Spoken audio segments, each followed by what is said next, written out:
Hi everyone! Today we will show you how to upload photos using our Link app.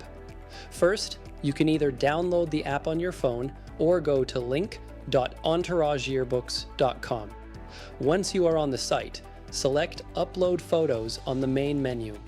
This will bring you to a search bar where you can find your school, which should appear in the drop-down menu as you enter the name. Select the school, which will take you to the main page for the school's photos. You will see an option to create your photo category, which you can also move under a parent category. You may add a description to your photo, but this is optional. To upload your images, click the Browse button to select the photos you want to import. Once your images have been uploaded, you may add a caption, for example, the student's name, and click Update Photo Information to save it. Continue this process as many times as needed.